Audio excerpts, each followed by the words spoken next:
Estamos en la segunda parte de Acontecer Nacional. Nos acompaña el ingeniero Rodolfo Sabonge. Ingeniero, hablábamos de poder traer a un Amazon, un Walmart. ¿Cuál sería la hoja de ruta? Es decir, ya hablamos de la formación. Mencionó un tema de ventanilla única, marco regulatorio. ¿Por dónde debe caminar el país o las autoridades para decir, bueno, no solo queremos ir a visitar al señor presidente de la compañía, sino de una u otra forma mostrarle a la comunidad internacional, a los inversionistas, a los grandes jugadores de este negocio, que tenemos la capacidad para poder atender esto? Mira, yo voy a comenzar por hablar sobre un tema que posiblemente la población lo conoce, pero no en profundidad. El éxito que ha tenido Panamá en el canal, en la administración del canal, y que dicho sea de paso, ha sido reconocida por tanto norteamericanos como por la comunidad internacional, que Panamá ha administrado el canal igual o mejor que lo que hicieron los norteamericanos. Se debe fundamentalmente a su institucionalidad. ¿Y qué quiero decir con institucionalidad? A una ley marco muy sólida que aísla prácticamente al canal de la política, o más bien de la politiquería. Eso ha sido fundamental para que ese canal se proyecte, desarrolle toda una ampliación, desarrolle toda una estrategia de precios que le ha sido de mucho beneficio al país. El tema marítimo y logístico, lastimosamente, no tiene esa institucionalidad. ¿Y a qué me refiero? O sea, sé que se han dado avances importantes en la creación del gabinete logístico, pero sigue siendo un gabinete conformado por diferentes instituciones que no actúan necesariamente coordinadas entre sí. En la propia estrategia logística nacional indicaba que en este momento ya se hacía falta una institución. Ellos no la llamaban ministerio, no la llamaban autoridad, ellos sí decían que ya el siguiente paso tenía que incluir una institucionalidad mucho más fuerte. Eh, y como ejemplo voy a hablar, por ejemplo, de la autoridad de turismo. O sea, acá se ha creado un gabinete turístico, pero antes de eso existía una autoridad de turismo. Y esa autoridad de turismo tiene un director general y además de eso también existe el gabinete y el gabinete tiene un secretario específicamente que es el secretario del gabinete turístico. Nosotros, y pienso yo, debemos de hacer algo similar porque el tema marítimo y logístico son demasiado importantes para este país, para que no haya una institucionalidad fuerte. Y ¿Y, con eso me refiero a que no hay ni siquiera una legislación. y cuál debería ser la capacidad de esa autoridad en Bueno, materia logística, entendiendo que tenemos una autoridad marítima que abarca pues temas administrativos, concesiones, puertos? sí, pero Entonces, este que debe ser un gestor, debe la ser. autoridad marítima, y es buen ejemplo, se ha dedicado fundamentalmente al tema de marina mercante y hacia eso hay toda una red, ¿verdad?, de consulados, ¿verdad?, que apoyan esa gestión de la marina mercante. Una plataforma que ya hace Claro, que funcione. por supuesto, pero es que, señor, el tema logístico y marítimo en la parte que tiene que ver con carga, no con buque, es igual. Nosotros debemos de poder aprovechar esa red de consulados y prácticamente generar actividad desde el punto de vista de inteligencia competitiva para todo el sector logístico. Yo sé, por ejemplo, que el nuevo gobierno ha creado a nivel del MISI una oficina, una unidad nueva de inteligencia comercial. Pero por el otro lado, sé también que Pro Panamá, que es la entidad que promueve a Panamá, está en Cancillería. O sea, estas son cosas que al final de cuentas debían de poder trabajar Bajo una sola. mancomunadas bajo una sola estructura en donde no se estén, como decimos típicamente, pisando las mangueras. Porque cuando uno va a apagar un incendio, si se pisa la manguera, ninguna de las mangueras echa agua. Claro.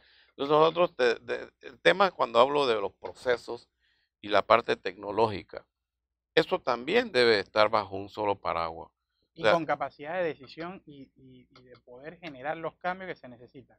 En corto tiempo, porque este no es un tema que puede nuevamente esperar 5 años más.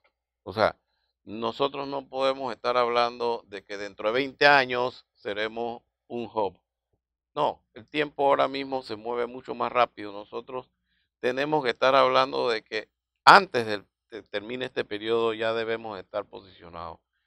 Y para eso necesitamos tomar medidas concretas a corto plazo. O sea, se ha creado alrededor del gabinete logístico una unidad que dirige la misma persona, Ana Margarita Reyes, que estaba en el gobierno anterior, como coordinadora del gabinete logístico. Yo lo que pienso es que eso hay que reforzarlo con personal, con recursos, con presupuesto, porque históricamente lo que la oficina ha hecho es trabajar con fondos del CAF para contratar, o a través de Georgia Tech, que es la universidad que se contrató para hacer el centro. O sea, yo creo que ya es el momento de nosotros dar el paso siguiente y constituir algo similar. De pantalones cortos a pantalones largos. Constituir algo similar a esa ACP, quizás no en esa magnitud, porque evidentemente obviamente no manejas un presupuesto. No, pero sí tienes que tener por lo menos algo que te permita hacer tu planificación, que te permita hacer tu mercadeo, y sentar a las inteligencia, y sentar a las instituciones con algún nivel de prioridad, en el sentido de que, por ejemplo, digo, yo puedo comprender que aduanas tenga su rol desde el punto de vista de seguridad, de recaudación de impuestos y control, pero el tema logístico tiene que tener algún nivel de prioridad, que quiere decir que todo se haga de manera más fluida, que haya visibilidad, que haya trazabilidad, que haya forma de utilizar la información para hacer inteligencia. Porque digo, nosotros lo primero que hicimos en el canal fue hacer las bases de datos y apoyarnos con herramientas e información externa para poder hacer el análisis de los tráficos y de la carga y de los buques.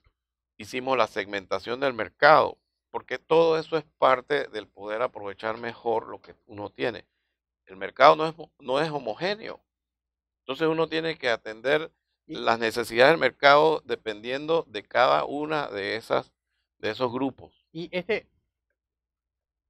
hablamos de una institución que debe tener un marco regulatorio. Este marco regulatorio debería abarcar también los mecanismos, beneficios, facilidades, regulación de estas empresas que entrarían.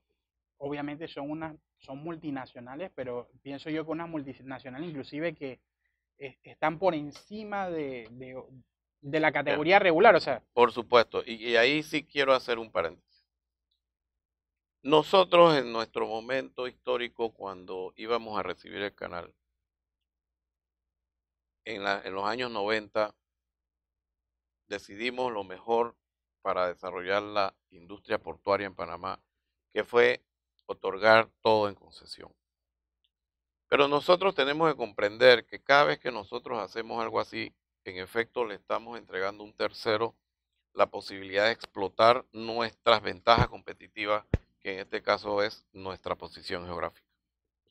Entonces, desde ese punto de vista, nosotros tenemos que tener instituciones fuertes que nos permitan fiscalizar, supervisar, asegurarnos que el concesionario o aquel que está haciendo ese trabajo de explotar nuestra posición geográfica lo haga también velando nosotros por nuestros intereses. Entonces, la empresa privada que está en este mundo globalizado es sumamente poderosa, y lo que necesitamos es crear instituciones también fuertes para contrarrestar, porque al final de cuentas, de lo contrario, lo que tenemos es... O sea, para ser socios hay que tener la capacidad de entendernos en el mismo nivel. Claro, y eso quiere decir que tenemos que tener a las mejores personas en la contraparte. O sea, nosotros no podemos continuar en esta actitud de que entren que caben 100 y aquí el país, con todos los problemas sociales, a ver cómo se resuelve, que si no alcanza el presupuesto. O sea, llegó el momento en donde nosotros tenemos que poner los pantalones largos y decir, bueno, señores, tiene que haber crecimiento económico acompañado de un desarrollo social que permita que nuestros conciudadanos también participen de ese beneficio. Ahora, la pregunta sería, ¿tenemos todo listo para marco normativo, base fundamentada? Claro, avanzamos hacia allá. Pensamos que lo tuviéramos. Sí, pero ¿Dónde ubicamos entonces estas empresas? Lo que voy es tenemos un Panamá Pacífico, usted menciona, creamos zonas francas nuevas o a través de un marco regulatorio. Mira, ¿Qué hacer para que esa empresa que llega no diga, bueno, es que el tranque me quiero instalar en Chepo y traer una mercancía hasta Panamá? En aquello que mencioné de la visión marítima país, nosotros incluimos una serie de infraestructuras claves, porque existe a nivel internacional ya un tema que es el de los puertos, la actividad comercial, la carga internacional está casi que obstaculizando a las urbes, a las ciudades, porque están tratando todos de utilizar la misma vialidad, la misma infraestructura que no se da abasto. Ahora, se habla de relación ciudad-puerto y yo pensaría que en Panamá la relación ciudad-puerto es bastante complicada. Complicadísima.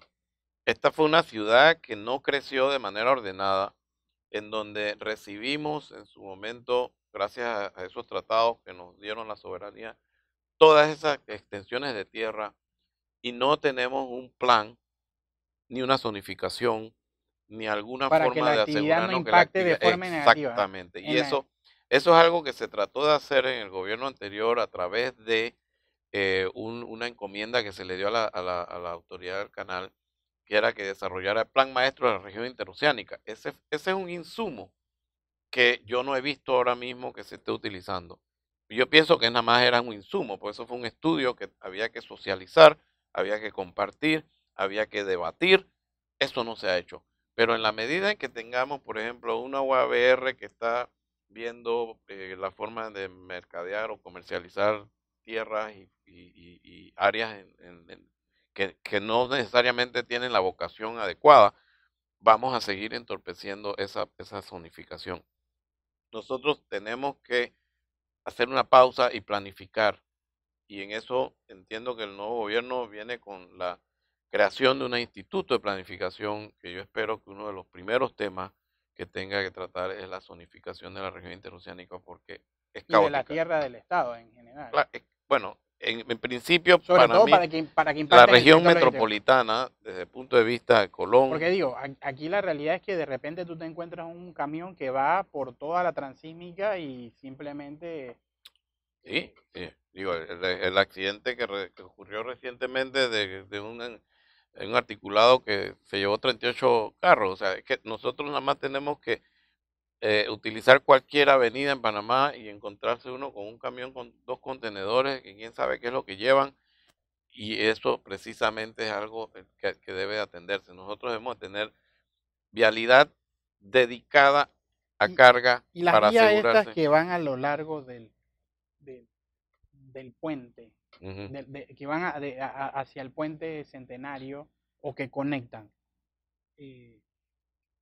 Tenemos que desarrollar infraestructura realmente para fomentar una industria del sector de transporte terrestre, que el servicio de los camiones. Mira, nosotros hasta cierto punto hemos logrado avanzar mucho porque tenemos el ferrocarril. El ferrocarril desaloja mucho porque el ferrocarril mueve masivamente carga entre los puertos. De otra manera, esa carga estaría en la carretera. O sea, no con eso estoy diciendo que hay que moverlo todo por ferrocarril, no. Todo lo contrario, lo que tenemos es que diseñar a sí mismo como está el ferrocarril, que es único y exclusivo para carga, fundamentalmente, porque los trenes de pasajeros... que sean de uso exclusivo para el transporte comercial. Especialmente si queremos nosotros volver a desarrollar Colón. O sea, y digo volver a desarrollar porque la actividad de zona libre pues, ha venido en franca caída. Pero uno de los problemas de Colón es la conectividad, por ejemplo, con aeropuertos. Porque nuestro principal aeropuerto es Tocumen. Pero no hay ninguna vía directa de hasta Colón Tocumen. a Tocumen. O sea que toda la carga viene o tendría que venir por Sí, llegar a o la sales ciudad. por Chilibre o sales por por Tumamuerto. Exactamente. Entonces, ese es el tipo de cosas que una entidad que se dedique exclusivamente al tema logístico debe de estar velando por esas inversiones prioritarias para que el sector logístico pueda continuar creciendo y pueda continuar generando aportes cada día más importantes al Estado. Bien, muchas gracias. Hemos terminado esta segunda parte. Vamos a finalizar, yo creo que con un poco de todo, un resumen.